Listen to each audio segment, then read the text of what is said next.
Hey guys, my name is Nick and welcome back to the channel and welcome to part 2 in my Getting Started series with Imperial Knights.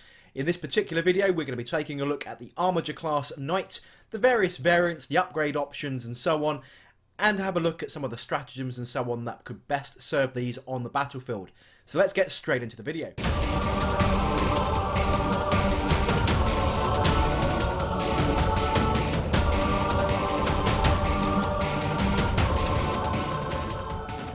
So let's get straight in and talk Armiger then. So I've got a picture up on the screen for you now of the 3 different classes of Armiger. On the left hand side we have a helvering, in the middle we have a warglaive, and on the right hand side from Forge World we have a Moirax class Armiger. All the Armigers have exactly the same stats other than their weapons. They also have the same upgrades except the Moirax, which is their little carapace weapon. You can see on the left there my helvering is actually missing his, but they do come with one by default that you have to pay the points for. So let's talk about their stat lines then. Each of these Armigers has an identical stat line. Their move, weapon skill and ballistic skill are variable subject to the damage table, so we'll cover that in a second. They have a strength of 6, a toughness of 7, 12 wounds, 4 attacks, a leadership of 8 and a save of 3+.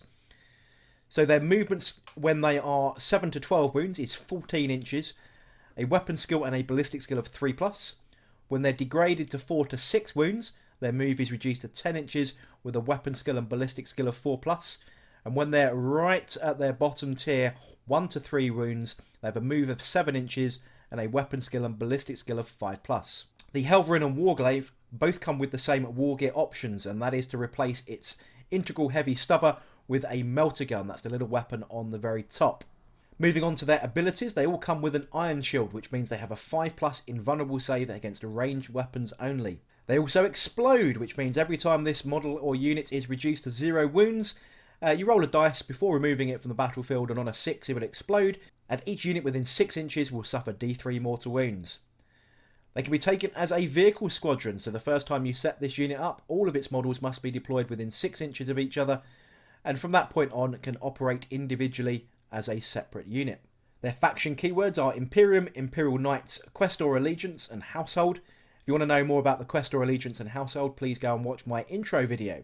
Their keywords are Vehicle, Armiger class, and then they will have a sub-keyword for Armiger Helvering, Warglaive or Moirax. Let's talk specifically about the Armiger Helvering first then. These have a power level of 9 and contains 1 Armiger Helvering. You can include one additional one for another +9 on the power level, or 2 for +18. Each Armiger Helvering is equipped with 2 autocannons and a heavy stubber. So the Helverings really are our ranged little patrol guys. These are the guys that are going to be going around the flanks and laying down a withering hail of Armiger autocannon fire. And these weapons have a range of 60 inches, which is pretty much most of the battlefield. They're heavy 2d3, and because you've got a pair, that means they're heavy 4d3 shots, which is quite a lot. Strength of 7, AP -1, and a flat 3 damage. And you can ignore the penalty to hit rolls when moving and firing this heavy weapon. This is pretty handy. The heavy stubber then is the same as pretty much every other Imperial heavy stubber. A range of 36, heavy 3, strength 4, AP 0 and damage 1. And then a melter gun, which is the option that you can take for replacing the heavy stubber. It's the same as every other Imperial melter gun. A range of 12, assault 1, strength 8, AP -4, damage D6. And if you're within half range, you roll 2 dice and discard the lowest. Moving on to the Armiger Warglaive. This again is a power level of 9, and this unit contains 1 Armiger Warglaive, and you can include an additional 1 for another +9 or an additional 2 for +18. Each Warglaive is equipped with a Reaper chain cleaver, thermal spear, and a heavy stubber. So these guys are a little bit more close combat orientated because they've got this chain cleaver, and their ranged weapon is a little bit less than the autocannon. The heavy stubber and melter gun are exactly the same as we've discussed with the helvering, but the thermal spear is basically a mini thermal cannon. It has a range of 30 inches, an assault D3 type, strength 8, AP -4 and damage D6. And because it's like a melter weapon, if you're within half range, you roll 2 dice and discard the lowest result for your damage. So pretty effective anti-armor or high toughness targets. The Reaper chain cleaver though is when we get into combat. It has 2 profiles depending on how you want to attack with it. You have a strike attack, melee range, a melee type. Its strength is ×2, which puts it to strength 12, an AP -3 and a flat 3 damage. Or you have a sweep attack, again a melee attack. The strength this time is as per user, so strength 6, an AP of -2 and 1 damage. However, you make 2 hit rolls for each attack on your profile with that weapon instead of 1. So by default we have 4 attacks. Basically we're now going to get 8 attacks instead. In effect there we've got 2 different types of profile depending on the type of unit that we've assaulted or been assaulted by. A strike attack for those high toughness targets and a sweep attack for the low toughness single wounded stuff where we can get in a bunch more attacks. Now if we go beyond the Imperial Knight Codex, we can then talk about the Armiger Moirax. So this is the 3rd class and it's a model available from Forge World. This has exactly the same stat profile as the helvering and the warglaive with regard to its standard profile and its damage table. However, it is only power level 8 rather than power level 9 for a single unit, and you can include an additional Moirax for +8 or 2 Armiger Moiraxes for +16. Every model is equipped with a Rad Cleanser, a Volkite View Glare, and a Moirax Siege Claw. The war gear options on the Moirax then, any model can be equipped with one of the following instead of the Volkite View Glare. You can have a Moirax Siege Claw and a Rad Cleanser, or a Moirax Conversion Beam Cannon, or a Graviton Pulsar, or a Lightning Lock. So basically that Moirax Siege Claw and Rad Cleanser is a single weapon, the Conversion Beam is a single weapon, the Graviton Pulsar is a single weapon, and the Lightning Lock is a single weapon. Any model can be equipped with a different weapon instead of the Moirax Siege Claw or Rad Cleanser that it comes with. So you can take a Volkite View Glare, a Graviton Pulsar, or a Lightning Lock in place of that as well. So you've got a real mix and match set of options that you can take with a Moirax, or in fact you can run them with paired weapons as well. This enables you to build a double Siege Clawed monster, or you can go with a double Graviton Pulsar, a double Lightning Lock, and so on, depending how you want to run your Moirax. It gives you all of those options though. The Moiraxes come with a couple of extra abilities on top of the ones we've talked about before. So in addition to having the Iron Shield, the Explodes rule and the Vehicle Squadron rule, they also have Moirax Stabilizers. This model does not suffer the penalty for moving and firing heavy weapons. So this is very similar to the Armiger Autocannon, which automatically does that. This entire vehicle, or this entire knight, with all of its weapons can ignore any of those penalties. Now each of those weapons, they're not all heavy weapons, some of them are assault weapons, but it does give you that flexibility there. The second extra rule this guy comes with is protection protocols. Whilst this model is within 6 inches of any friendly household Titanic model, so basically Questorus or above, it can perform a heroic intervention as if it were a character. When doing so, this model can perform a heroic intervention if there are any enemy units within 6 inches of them instead of 3 inches, which is your normal heroic intervention distance. And when doing so, you can move 6 inches instead of 3 inches to do so. So let's break down all of these different weapons then, because there are quite a number to get through. The default weapons, as I mentioned, is the Rad Cleanser and Volkite View Glare and Moirax Siege Claw. The Rad Cleanser then is a 9-inch range, Assault D6, Strength 2, AP 0, Damage 3 weapon. Now this acts like a flamer. You do not need to make a hit roll to do so. It'll automatically score a hit. Attacks made with this weapon wound on a 2+, unless the target is a vehicle or Titanic unit. So it'll always automatically wound on a 2 and do a flat 3 damage. And that is tremendous against tough infantry units like Centurions, Necron Destroyers, stuff like that. It will absolutely annihilate them. The second default weapon it comes with is the Volkite View Glare. This is a range of 36, a heavy 5, strength 6, AP -1, flat 2 damage. And each time an unmodified wound roll of 6 is made for an attack with this weapon, it inflicts an additional mortal wound in addition to the normal damage. Finally, the Moirax Siege Claw, as you can guess by the name, is a melee weapon of strength ×2, AP -3, and damage D6. That makes it strength 12, based on the base strength of 6. When resolving an attack made with this weapon, subtract 1 from the hit roll though, so you are -1 to hit, because it is a little bit unwieldy. In addition, when resolving an attack made with this weapon against a vehicle or Titanic unit, you add 2 to the damage characteristic. So that means it's going to be D6 +2 damage when you attack a vehicle or a Titanic model. Now as mentioned, you can swap and change these out for 3 other types of weapon. The first one is a Moirax Conversion Beam Cannon. This has 3 profiles, a short range, a mid range and a long range. The short range profile is 0 to 18 inch range, Heavy D3, strength 6, AP 0 and flat damage 2. Mid-range of 18 to 36 inches, again heavy D3. This time the strength goes up to 8, the AP down to -1, and the damage increases to 3. Finally, at longer range, when it's really powered up, 36 to 54 inch range, heavy D3, strength 10, AP -2 and a flat 4 damage.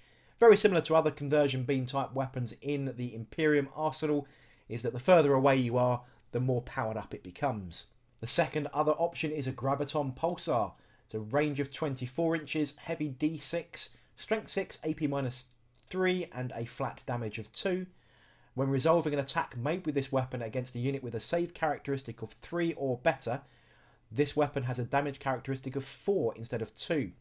So all of those units out there with a 3+ save or a 2+ save, you are going to inflict some pain. Finally, the last option is the lightning lock, a range of 36, heavy 6, so no random numbers there, strength 6, AP -2 and 1 damage. However, an unmodified hit roll of 6 for an attack made with this scores 2 additional hits. So basically it explodes on 6s, which means for every 6 to hit you are getting 3 hits instead. Very similar to some Necron weapons and some Imperial Fist bolt guns, various other units that have that kind of ability. So as you can tell then, there's an Armiger pretty much for every occasion. We've got stuff that can sit back and shoot, we've got stuff that can move and shoot, we've got stuff that wants to get into combat, we've got stuff that can get in and heroically intervene. We've got a model for all occasions here. They obviously do vary in points. Let's talk about those points now. The first thing we want to worry about when we are talking points is to ignore the codex, because they've all been changed, well most have been changed, with chapter approved 2019. So what you need is your Munitorum field manual with some revised points. So the Armiger Helvering originally in the codex was 170 points plus his weapons. The only weapons you needed to actually pay for, the carapace weapons, either the heavy stubber or the melter gun. The Armiger autocannons are a 0 points cost, that's not changed, and are included in your base cost. So in the codex they were originally 170 points, you are actually only now paying 155 points, plus the weapon options. And those weapon options are a heavy stubber for 2 points, they were originally 4, and a melter gun, which was originally 17, is now 14. So the key points you need to remember here, the Armiger Helvering is 155, either 2 points for the stubber or 14 points for the melter gun. In a similar vein, the Armiger Warglaive also dropped in points. It originally was 160 points, it's now only 145 points. That includes its 2 weapons of its thermal spear and its Reaper chain cleaver. You've only got to pay again for the carapace weapons, either 2 points for the stubber or 14 points for the melter gun. If you want to use a Armiger Moirax in your army, you are going to have to go back online to the warhammercommunity.com webpage and go to the Imperial Knights Forge World Army List PDF. This is going to list you a printable version of all of the extra Forge World units from the Acastus Knight Asterius, Porphyrion, and then the Moirax, as well as the Cerastus classes as well. The Armiger Moirax is a base cost of 145 points plus weapons. The default weapons are the Volkite View Glare, which is going to cost you 5 points, but the Rad Cleanser and Siege Claw are a 0 cost option, therefore a base model is 150 points. If you want to upgrade one of those weapons to a Moirax conversion beam cannon, they are 15 points each. If you want to upgrade to a lightning lock, they are 5 points each. And if you want to upgrade to a graviton pulsar, they are also 5 points each. So now we've gone through all of the different types of Armiger, can we actually use them in a game just on their own? And the answer is yes. You can actually create an entire Imperial Knight army just of Armigers, and in fact you can actually squeeze in 13 in a single list. Now to do this we do have to be a bit tricksy with our vehicle squadrons because of the rule of 3 comes into play here. So the first detachment we're going to have here is 5 helverings. I've got one squadron here of 3 helverings and then 2 single helverings. Then I have an Armiger Warglaive in a squadron of 2 and then 2 single ones. And then the Armiger Moiraxes, again, a squadron of 2 and 2 single ones. That means we have 3 Lords of War choices for our super heavy detachments. We have 3 super heavy detachments in total, and we stick to our rule of 3. You cannot run those Armigers on their own, because you will then exceed the count of 3 for each data slate entry. However, it doesn't actually make any difference, because once they are deployed, that's the only concern we have, is the deployment within 6 inches of each other. But once they're deployed, they operate independently anyway. So that's how we can squeeze in 13. The downside is we only get 3 command points, because we have no Questorist class in any of the detachments, and therefore we get 3 command points purely for being battle forged. What we can do though is, with one of the warlord traits of Cunning Commander, we can actually increase our command point count by 1 by taking that as our warlord trait. That will give us 4 command points to spend across our stratagems. Now, a quick word on stratagems. If you go crazy and run an Armiger only list, there's only a few that we can really pick from. There are some stratagems that are Armiger specific. One of the ones I want to talk about here is Sky Reaper protocols for 1 command point. Use this stratagem in your shooting phase before an Armiger helvering from your army makes attacks against an enemy unit that can fly. And until the end of that phase, you can re-roll hit rolls for that Armiger helvering's autocannons against that enemy target. That's a really cool one to think about. Pack Hunters is a second one for 1 command point. Use this stratagem after an Armiger Warglaive from your army is charged. Until the end of that phase, you can re-roll failed charge rolls for friendly Armiger Warglaives whilst they're within 12 inches of that model. They all have to be in the same household is the key here. When we look at the list I've got on the screen there, we can actually run that as a single household or 3 different households in total. Each detachment can be a different household. And if you're going to really optimize this Armiger list, this is just an example list here to show you can do it. In fact, you can pretty much take any Armiger you like to get into the 13 into a 2,000 point army. In fact, if you really want to go down that route, it's probably better to optimize with your household choice. For example, taking all of the helverings in House Raven so that they can always advance and fire without penalty, and that gives you that flexibility to move around the battlefield. Your Armigers, however, you might want to put into House Griffith to add 1 to the attacks characteristics of those models for those chainblade attacks. And perhaps you might want to run House Volker for Firestorm protocols, with something like your Moiraxes for reroll hit rolls of 1 for a model with that household tradition. That could be good if you're running any of the different types of graviton or conversion beam type weapons, even your lightning locks who are kicking out 12 shots a model. You might want those reroll ones in that for your ranged weapons. But that's what I've got for you for an example army, just for a bit of fun. That is an Armiger only list. But again, as I said, feel free to mix and match any Armigers that you've got. 13 is the key number for a 2,000 point list. But you can see you can mix and match a little bit here.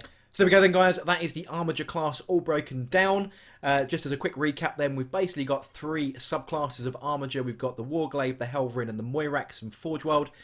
And we've just kind of gone through each of those various different options that you can get, where they're going to fit within your battlefield role if you're running a pure Imperial Knights force. Now don't forget, you can take these as a Lords of War detachment for your regular armies, as an allied detachment to your Imperium faction keyworded armies. But you know, this series is focusing purely on us crazy people that want to take Imperial Knights as a pure faction force.